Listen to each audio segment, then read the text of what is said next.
Yeah, what's going on, everybody? Chuck P. C-Ville's finest. Here in my right-hand man from the land, Mr. Carl Cleveland. And you know how we do it, man. This is KTFO, man. The Afterparty Show. Number 32. I thought you knew, baby. It's going down, man. And I gotta say, man, hey, it went 12 rounds, just like we both said it would. You know, it went unanimous decision. And I thought it would be a boring fight, but no, not at all, man. This was action-packed, man, from beginning to the end. A damn good fight, man. A damn good fight.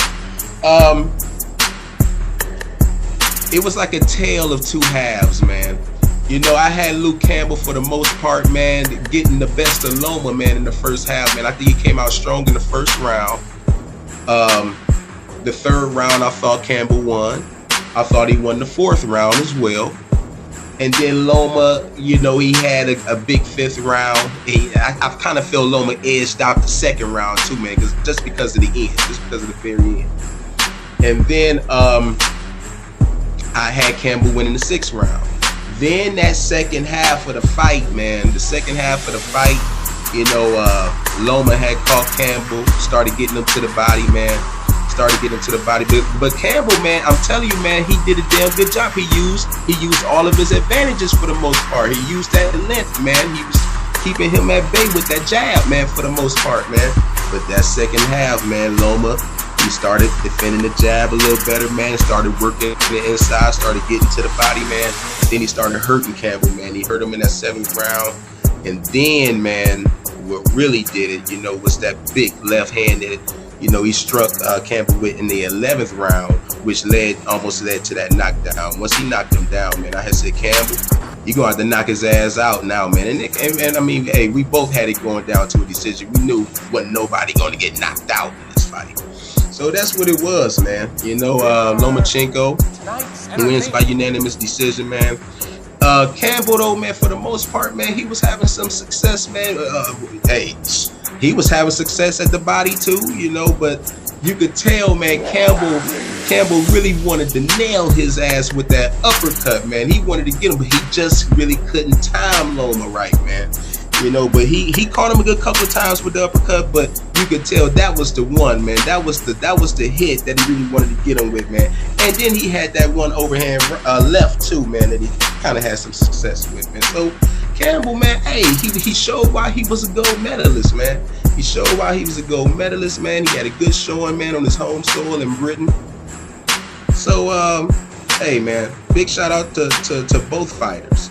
But yeah, indeed, Lomachenko got the big win, man. Unanimous decision. Mr. Cleveland, what you thought about the fight, man?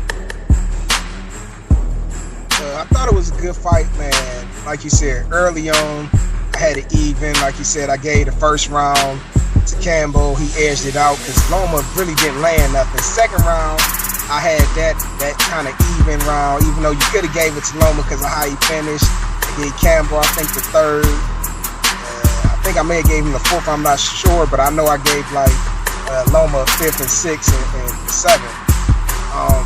Campbell put up a good showing. The problem I had with Campbell is he didn't go to the body earlier, and he didn't throw the jab at varying speeds, man. He just threw it at 5. And when you just do something like that with somebody the caliber of Lomachenko, he's going to fucking time it. And that's what he started doing later on in the fight. I was telling you, man, after the 10th round, I said, hey, Campbell got a chance to win this fight if he don't get knocked down. And sure enough, that fucker gets knocked down in the 11th. I'm like, there goes his chance. It was a close fight, man. It was a very, very close fight, in my opinion. This fight shows me, though, man, that Vasyl Lomachenko could be beat. If you got some pop and you hitting him to the body, he don't like that shit. That's why I'm very interested to see him versus the Devin Haney or him versus a Tank. This Lomachenko, it's gonna be a fucking war with those dudes. And with what you was talking about with Luke Campbell throwing that uppercut, the problem with Luke Campbell is he was telegraphing that uppercut. That first time, the first couple times he hit Loma with it was like it was out of nowhere. Those last few times he was trying to throw that shit, you could see it on his face that he was trying to set up. So it's like he telegraphed to Loma what he was doing. And like I said, when you fight with somebody that's elite, you can't telegraph what you're doing or they're gonna be able to stop it. So it was a good fight, man. I was entertained. I didn't think it was gonna be no snooze fest, but I just would have liked to have seen Luke Campbell go to the body early. Both them dudes was weak to the body, man. They both got hurt a few times, but I can't complain about this fight. Hey, Matchroom Boxing taking another L, man. This is the year of losses for Eddie Hearns, man. Yeah, man, Eddie Hearn having a nightmare year, man. He having a nightmare year, man. Yeah, Eddie. What more can you say, man? But I tell you what, I know I can't wait for September 28th. Because that's the next big one, baby. That's the next big one. We got Errol Spence Jr., the IBF welterweight champion, going up against Sean Porter, the WBC welterweight champion. Hey, it's going down in LA, man. Hey, but before we get to that, we got the new show, man, KTFO Info, which will be debuting in a couple of weeks. All new show, man. Hey, it's gonna be a fun show. We're gonna be trolling some people, man, but at the same time, getting you all caught up with the news that's going on, man, in the boxing world, man. So just be on the lookout for that, man, because that's coming in a couple of weeks, just to keep us busy, man.